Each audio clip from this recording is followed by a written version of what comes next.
Hey, Steelers Syndicate, welcome back. I love talking to you guys, Steelers Nation. In today's episode, I want to talk about trade pieces that the Steelers have that go in line with what Khan has said could be a potential massive draft day trade. So I'm going to bring up three different possibilities of what we have in surplus and how that could translate into possibilities in the draft. So the first thing that we have in terms of tradable commodity asset is Dotson. Dotson is a starting left guard in a league that is starving for offensive linemen. We have just signed two other starters. So the likelihood of us trading one of the two guys we signed, I see virtually nil. But if you want to put an edge upon either one, it obviously would be Herbig, because there's no way we were trading away the one from Philadelphia we just brought in. He is the left tackle and the staple. So since we have just brought in Herbig, I believe that's an indication that they want to have a camp battle for this spot. And really it's for who is going to be the swing interior lineman that dresses on game day. That being said, you basically already know you're cutting two out of the three between Dotson, Green, Herbig. So therefore, why not try to get something for one of them? And when I look at it, Dotson's the obvious candidate. Still on his rookie contract, very low, very tradable, basically no penalty to the Steelers, and tremendous upside. The guy has started in a lot of games. He is a capable, like if we're playing Madden right now, he should be like an 82-ish. Completely capable of being on an offensive line. And when we look around at the NFL and saying, who are the possible candidates and who will be willing to go out for a young guard? Like half of the league. And the one who's the highest on this list, though, is a question that I have for you, Steelers Nation. And this is really a check. The number one team that needs way more than anyone else a starting left guard is the Baltimore Ravens. They basically can't afford one because of what they're doing to Lamar, and isn't that fun? But they need one. And my question for you, Steelers Nation, is how would you feel if the Steelers do a trade with the Ravens? Like, in so many words, would that be acceptable to you as a Steelers fan, it's a member of Steelers Nation, to do a trade with the Ravens? I'm assuming equal value here. I'm not assuming that, one side gouges the other. But all else equal, we're doing a fair and balanced trade with the Ravens. Would you guys accept that? Like, would that be something that you're okay with? Please let me know in the comments, because I'm really interested in that. Because to me, I'm looking at it as saying we're in all probability going to get draft pick back. Is it going to be a draft pick in this year's draft or the following year's draft? I don't know, but it's probably going to be a draft pick back. So we're going to be getting a prospect, and they're going to be getting a starter. This year, you would look and say on paper, you're probably losing this year. However, the guy you're getting is going to have 4 years as a Steeler. We don't know how long Dotson would be a Raven. And that's true for anywhere he goes, quite frankly. So the question is that something we entertain with the Ravens? Period. I mean, like I said, it doesn't have to be the Ravens. I'm just wondering that as a core question, especially knowing that it's a luxury item. The fourth guard on this team is what we'd be trading away. And again, a massive kudos to everything Khan has done in this offseason to get to the point where we have offensive linemen that are a surplus. 2 years ago, we couldn't block anything to save our lives. And we're here trading away starters. Like, it's amazing. It's just so amazing how much this team has turned around in such a quick period of time. The second spot that we can obviously look for at a trade is Trubisky.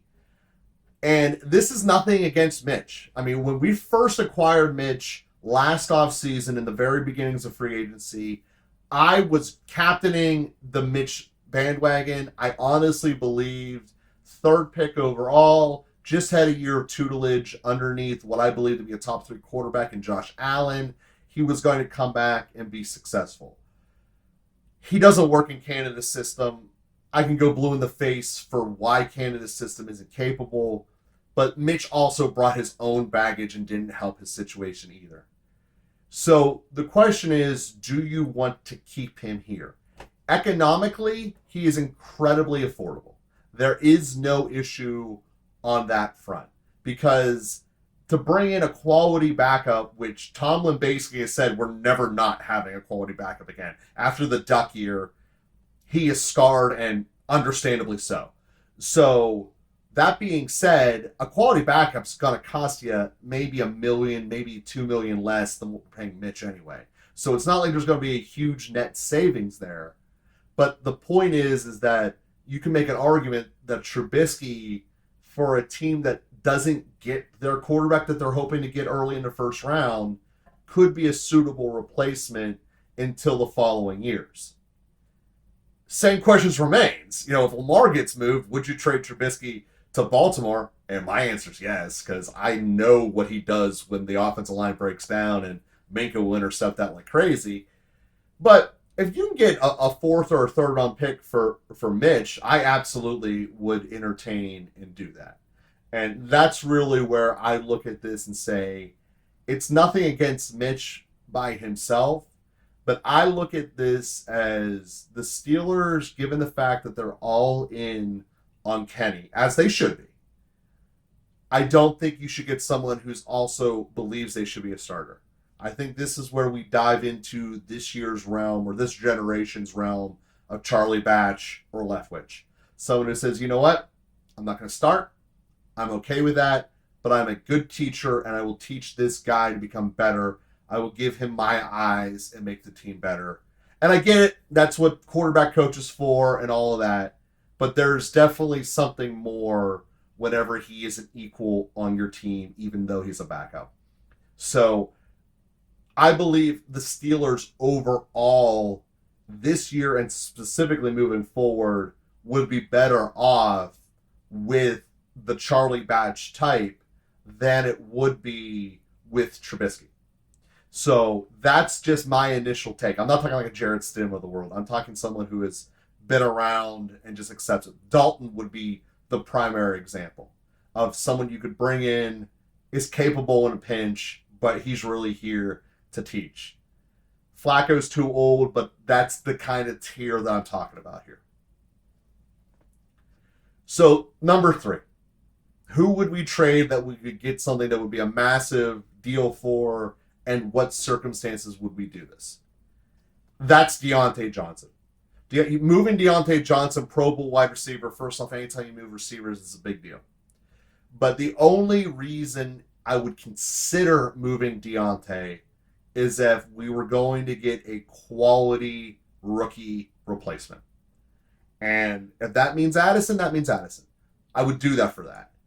But that's about it. Because Johnson, as I mentioned in the show last week, the one where we were breaking down Pickens versus Johnson, he does have a significant cap penalty if we move him this offseason. That being said, he's holding back Pickens from hitting the next level. So I am totally on the bus of saying, Johnson, we thought it was going to work. We brought you in as security blanket for the rookie quarterback.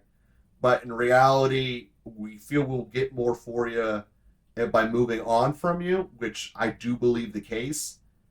I'm totally okay with bringing in another quality receiver. Now, I say this again because when we break down the percentage of who should get the ball how much, I believe Najee should get the ball the highest percentage of anyone on this team. Then it should go George Pickens, and then it should go Freiermuth, and then it would go Deontay Johnson. And this is for a lot of reasons. First is, every time he catches the ball for the first 13 weeks, on average, he ran the wrong direction. That's not getting yardage. That isn't putting your head down and being a Steeler. Secondly, and probably more importantly, both Freiermuth and Pickens have ceilings that are being held back by the amount of volume that we're giving Deontay Johnson. And letting those two grow and take off will just tremendously help this team. I cannot overstate enough how lucky we are that we have a tight end in his third year that you know is reliable and capable. It just does not exist for that position. It's a tremendous asset, And to hold him back is not something I'm a fan of. And George Pickens, I believe, has the capability of being the all-pro wide receiver that the Steelers realistically have not had since Plex. And I think that he can become better than Plex. And give him the ball. There's no way around it. Give him the ball as many times as you give it to Johnson. This team makes the playoffs. I wrote that in yesterday's episode, or 2 days ago episode. One of the 5 ways I guarantee this team makes the playoffs. We give Deontay Johnson on average 10 targets a game. If you gave that to George Pickens, we will make the playoffs. Guarantee it. And if that's the only thing that happens, we'll make the playoffs. So I look at this overall, and I see 3 possibilities that we could do a trade in terms of moving assets that we have right now on the roster. I think the most likely is Dotson. The second most likely is going to be Trubisky. And then the third is Johnson. Although when we look overall, the biggest addition by subtraction is going to be Johnson. And the biggest luxury, get something for what we have, will be Dotson. So there's all kinds of potential as we get closer to draft day.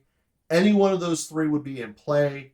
But if we do move Johnson, it's going to be for a quality receiver. So it's probably happening on Thursday night, or it's not happening at all.